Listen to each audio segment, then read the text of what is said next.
Mark is staring at his phone, and the screen is glowing in the dark of his bedroom because he just got the notification he has been waiting for all month. The direct deposit finally hit. $5,000. It is a clean round number that feels like a milestone, and for a second, he just looks at it, letting the weight of it sink in. He starts doing the mental math of all the things that just became possible. The nicer apartment with the floor-to-ceiling windows he saw last weekend. The upgraded gym membership. Maybe finally saying yes to that trip his friends have been planning. He feels a sudden sense of relief, like he finally stepped onto solid ground after years of treading water.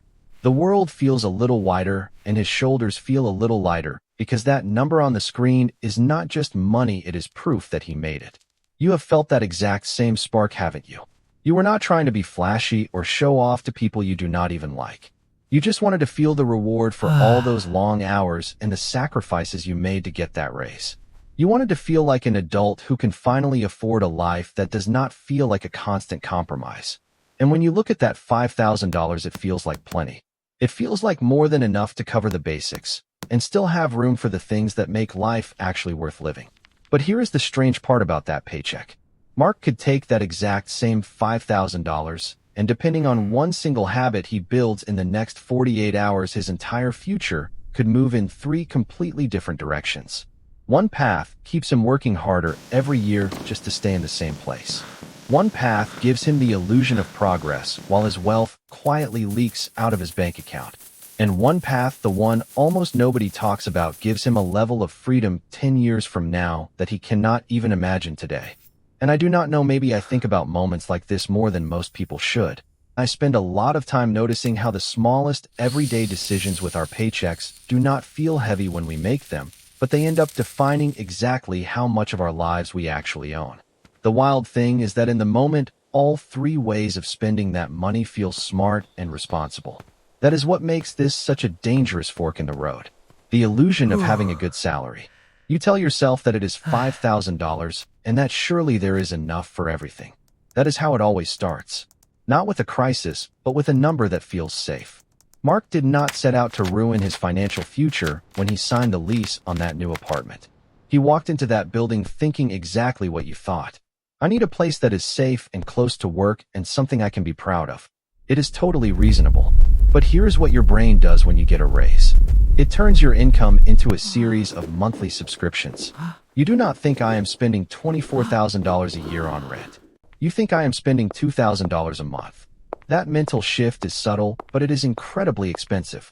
Let us look at the first path, which I call the lifestyle inflator. Mark decides to upgrade everything at once. He moves into the $2,000 apartment. He gets a new car with a $500 payment. He signs up for the premium meal delivery service. Individually, every single one of those choices feels manageable.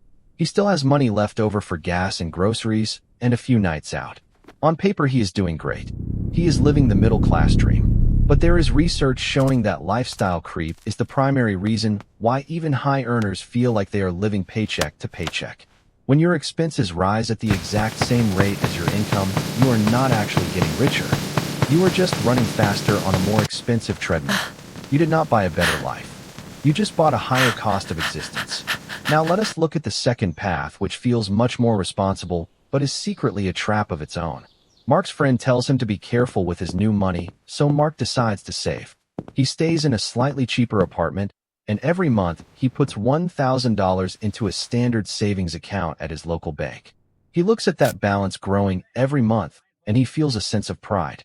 He thinks he is building a fortress. But there is a silent thief that nobody talks about in the bank lobby. When you factor in inflation and the low interest rates of a typical savings account, Mark is not actually building wealth, he is just storing it while it slowly loses its power to buy his future. According to data from the FDIC, the national average interest rate for savings accounts is often less than 1%, while the cost of living continues to climb much faster than that.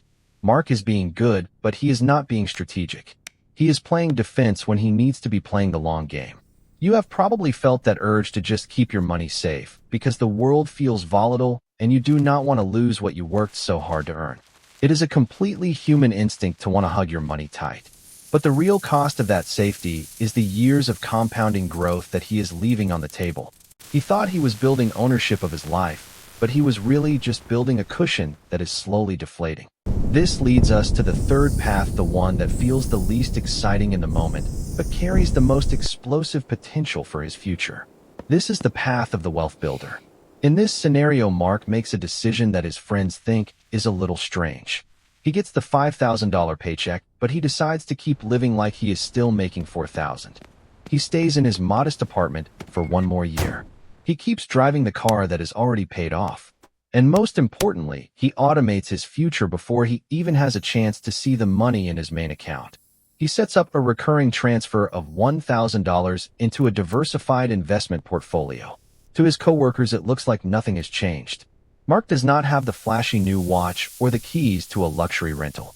But under the surface, something incredible is happening. While the lifestyle inflator is working harder to pay for things that are losing value, and the saver is watching his money stay still, Mark is putting his dollars to work. Let us look at the math of that one decision over a decade. If Mark invests that $1,000 every month and achieves a standard 7% return in 10 years, he has over $170,000. But if he waited just 5 years to start because he wanted to enjoy his new salary first, he would have less than half of that amount even if he tried to catch up later. The real cost of the nicer apartment today was not just the $2,000 in rent, it was the $100,000 of future wealth that he traded away for a better view. This is where people usually say, yeah, but William, the first want to enjoy my life while I am young, and I totally get that. I am not saying you should live in a basement and eat crackers just to see a number go up on a screen. But there is a massive difference between enjoying your life and letting your life be owned by your bills. Freedom later buys way more enjoyment than a spare bedroom you rarely use today. The real cost of these choices is not the things you buy, it is the time those payments represent. When your entire paycheck is spoken for before it even hits your account, you are not a high earner, you are just a high volume pass-through for the bank. You are working for the apartment complex and the car dealership and the credit card company while you get whatever is left over at the bottom. Mark did not ruin his life with one big mistake. He just accepted a series of normal payments that stayed in his life longer than they should have. That is how wealth gets postponed. It is not a sudden disaster. It is a slow leak that you mistake for a normal part of the plumbing. And the hard part is that when you are looking at that $5,000 notification on your phone, all three paths feel like they are leading to success. None of them feel like a mistake in the moment because everyone around you is doing the exact same thing. You were not trying to sabotage your future when you upgraded your life. You were just trying to match the effort you put into your career with the comfort of your home. You are human. You want to feel like your hard work matters. You have got goals, and you have got a family, and you have got enough stress already, so of course the better apartment feels like a well-deserved hug from the world. But here is the quiet shift that I hope stays with you after this video ends. Every paycheck decision is secretly a time decision. Because what you are really choosing when you decide how to spend that $5,000 is not just a lifestyle or a set of products. You are choosing how long a piece of your monthly effort remains spoken for by someone else. You are choosing how many years your future self wakes up with less flexibility and less margin and less room to breathe. And yeah, I know you might be thinking right now it is just a raise and I should be allowed to spend the money I earned. That is a fair point. But I want you to zoom out for a second and look at the next decade of your life. If a series of payments follows you for 5 or 10 or 15 years because you upgraded every part of your life the moment you got a raise, that is not a small decision anymore.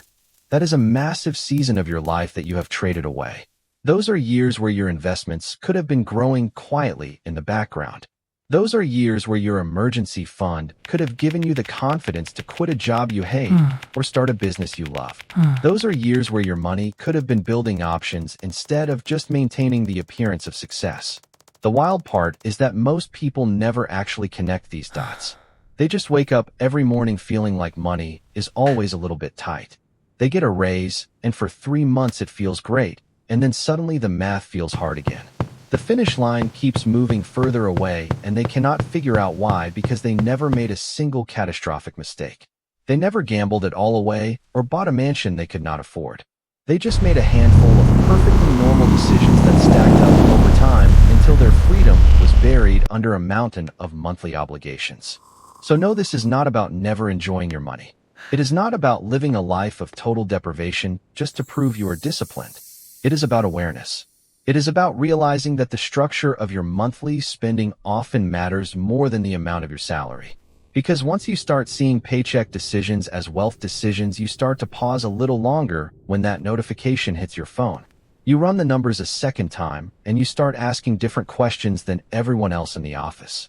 You stop asking, what can I afford to pay every month? And you start asking, what is this choice going to cost my future self in terms of time? And slowly, almost quietly, your financial life starts to feel different. It does not happen overnight, and it is not a dramatic transformation that people will see from the outside right away. But it starts to feel lighter. You feel more flexible. You feel like you are actually in control of your trajectory, instead of just being a passenger on a train that someone else is driving. Once you start seeing your income as a tool for freedom rather than a fuel for consumption, you do not just spend differently, you live differently. You start to value the space in your bank account as much as the items in your home. You start to value the ability to say no to things that do not serve you because you know you have the cushion to back it up. That is the real power of that $5,000 paycheck. It is not the things it can buy today, it is the years of your life it can buy back for you tomorrow if you just give it the chance to grow. And hey, if this made you look at your next paycheck a little differently, then that was the goal of this video. If you enjoy these kinds of calm and honest breakdowns of how everyday money decisions quietly shape your future and your freedom, make sure you hit subscribe. I post regularly about the psychology behind money and the small habits that actually move the needle on your net worth over time without the hype or the empty promises. And I am genuinely curious, which path have you found yourself on lately? Have you been the lifestyle inflator, the safe saver, or the wealth builder? There is no judgment here because we have all been in different stages at different times. Drop your story in the comments below because I read more of them than you probably think, and it helps me understand what you are going through. I appreciate you being here and giving me a piece of your time today. I will see you in the next one.